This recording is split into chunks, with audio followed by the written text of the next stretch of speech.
There are two ways to start a flower farm side hustle. One is to borrow money, get everything you need, dive in, and just go for it. But if you've been around here for a while, you know that Rosita and I preach the virtues of starting slow, starting small, and growing as you get experience. So today we thought we would just kind of take you through the pros and cons of both. There are pros to starting big, there are cons to starting small. Then you can just decide for yourself which is the best fit for you. First up, pros of starting slow. And this is easy for us to talk about because this is what we did. This method means that you likely won't have a burning need to just get a bunch of flowers sold the first year. But you can take your time and learn how to run this type of a business. And some of the things you may have to learn. First off, you'll have to educate yourself on how to grow the flowers. That can be a surprising learning curve. I mean, you just throw seeds in the ground, right?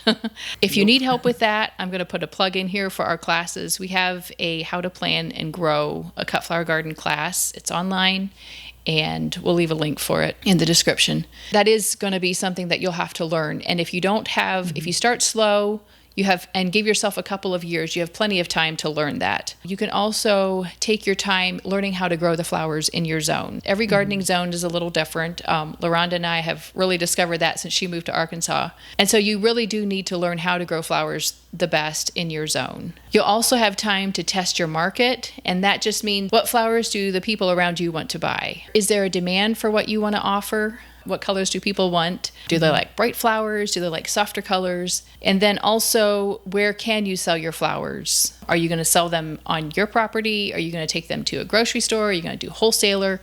There's just a lot of different logistics you can figure out those first couple of years. And then one more thing you can learn is how to make pretty bouquets. That can be a learning curve if you don't have experience. It just takes practice. So if you're starting slow, you have a little more time for all of this. There's not that pressure of I've got to get it right this year because I have a lot of money I borrowed and need to get it paid back. Basically, you can treat your first couple of years as education. Mm-hmm. You keep your costs low so that you don't have too much stress financially, but you're also learning as you go. Mm-hmm. That's the whole idea of starting slow. Right.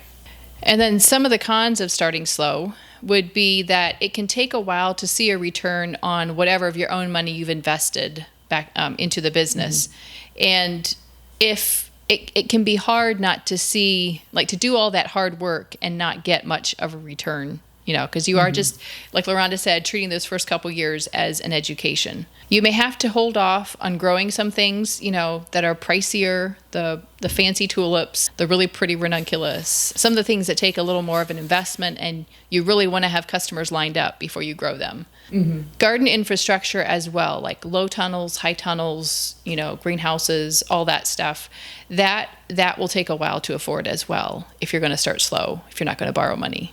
So what are some of the pros of borrowing money and just diving right in? We're on the outside looking in. We haven't done it this way, but this feels like pros to us. Yeah. Number one is you can afford a greenhouse. Mm-hmm. Neither one of us has ever had a greenhouse. Right. And that would be, we just start things under lights in our garage or basement or wherever. Greenhouses would make your life a lot easier. You have money for irrigation. You can set that up right away. That will make your life a lot easier. Like Rosita said, garden infrastructure, low tunnels, all the stuff that you need to be efficient and do your job well. Mm-hmm. You'll need a website, probably, in this modern day and age, so you can pay somebody to make a website for you. We maintain our own website. It takes a lot of time. You'll have money to build a workspace for you, like a studio, a place that you can process your flowers, a cooler, all that good stuff. You'll have money to invest in perennials, in woodies, in tubers. And if you've ever bought tubers, you know that they're ridiculously expensive. I saw one for $50 the other day. I try to stick a lot lower than that in my price range. That adds up really quickly. And you can also buy in plugs. Mm-hmm. A lot of the cost in gardening is convenience. Mm-hmm. And you can cut down on costs by doing a lot of the work yourself. Mm-hmm. You'll have money for those fancy, pricey items like tulips and ranunculus because you hopefully will be selling them. And you can afford luxuries like compost and mulch. What we do, we actually do Rosita spends for compost. I haven't yet. I haven't found a good source here. But you can, buy in all the amendments that you need as well, instead of making your own. Right. There's a couple of cons we would see for borrowing money and diving in. And the main thing is just that you have that riding on your shoulders. I feel like it would make a lot of pressure on a person to make a profit quickly to be able to pay that back. you're pressured to make a profit and sell a lot of flowers while you're still learning the business. I feel like those are two pretty big pressures to be carrying, because there is a learning curve unless you've been growing flowers before. Another thing might be that your beginner mistakes feel a lot bigger and heavier and weightier if you've borrowed money and made a bad decision. Like you bought 10,000 tulips and you didn't get them picked in time, so you lost $10,000 or whatever they cost. Right. There's less wiggle room, I think, for big mistakes. And I can just about guarantee you, if you're a new flower farmer, you'll have big mistakes. I mean, it's just part of the process of learning. It happens. Yeah. You may invest in things that you have no market for, or even tools that you don't actually end up using. When you're starting out, you have these, we did anyway, which I guess starting slow helped us not to satisfy those greedy eyes that we had. But you can feel like you need everything. Yes, exactly. Yeah. And so I feel like there might be, because you have the ability to buy everything or a lot of things, then you may end up with things you don't need. Maybe you can control your spending better than we can. Just to do a little case study here, let's compare the two startup options for something like starting your seeds. So what does it look like if you borrow money and dive in versus start small? We'll just do it for one of them. There's many different things you could compare it on. But let's go with greenhouses versus grow lights. You're going to have something to start seeds. It's not enough just to set them on your windowsill. We tried that the early years, and if you've done that, you know how leggy your plants will get. So one of the pros of having a greenhouse is there's a lot less plant shuffling. I've worked in a greenhouse, and I've also started my plants under grow lights, and it's just, greenhouses make your lives a lot easier. Your watering is less tricky. I have to take all my trays and bring them over to the sink here in the studio and water them, and I make a big mess doing it. Anyway, the greenhouses are just set up to grow flowers better than basements are. You have the natural light of the sun. I feel like they just do better. The cons of having a greenhouse is that it's the expense to purchase. It's the expense to operate it. You've got to heat it some way, so that's going to be a cost. You have to worry about the wind, snow, and ice. If your plants are growing in your house, they're a lot more protected than they are in a greenhouse. There's constant monitoring. It ties you down pretty much, which I guess plants under lights tie you down too. But you have to make sure they're not getting too hot during the day or too cold at night.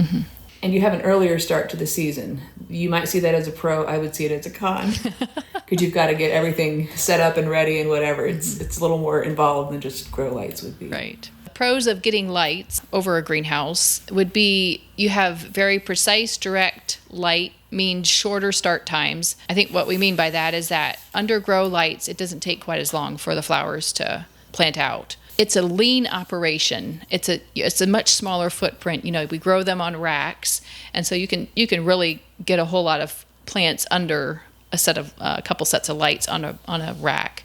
It's low cost. I mean, you compare the cost of the rack and the lights, and maybe a timer, to set your lights on a timer. Way less than a greenhouse is going to be. That's obvious. For a beginner, that's kind of a no-brainer, an easy way to get into it. It's convenient. It's right there in your house. It doesn't require going out to a greenhouse or having to monitor that greenhouse. Like I mentioned, you can put lights on a timer, and you just have to remember to water them daily, but the light will come on. It's not like you have to be there to turn them on. Cons for lights then would be that plants can quickly overheat and dry out. Like, you have to water them daily. You have to kind of adjust the light. They can get leggy if they're too far away from the light, and they can get kind of fried if they get up in the light. So you do have to keep track of that. Large lights can create a lot of heat, and so certain cold hardy annuals especially that don't want a bunch of heat to start with do not do well under really hot lights. So, I've learned that the hard way. Yeah. Space is limited. You can get a lot of plants on a light rack, but if you compare that with a greenhouse, that you can't even, you'd have to have tons of racks to get that space in. Watering is a bit more tricky, like LaRonda said. If you're using lights, you're having to water under those lights, and it's just, if you're in a basement, you've got a drain, that can work. Or if you have a big sink, that can work. And it's impossible to avoid the gardening mess inside. I feel like that would be the one biggest thing about a greenhouse, is just the mess is out there. Here, I'm constantly tracking dirt into the kitchen, or I don't know. Yeah. It feels like it can get a little chaotic in the house. So I have a rack with 3 lights on it. I can grow 4 of those 10-20 trays under each light. You might think that that's not near enough, but I find that till I started my early things, they're ready to go out till I need to start my warm season thing. So Right. the rhythm of starting seeds actually kind of takes care of itself. Right, They're not right. all started at one time. Right. Basically. I'm sure none of this, starting big, starting small, that's pretty intuitive. It probably wasn't that new to you. Maybe it just helps you to think through your plan going forward. We'd actually love to hear how you've done it. If you've started a flower farm, did you start with a greenhouse? Did you use grow lights? What was your method?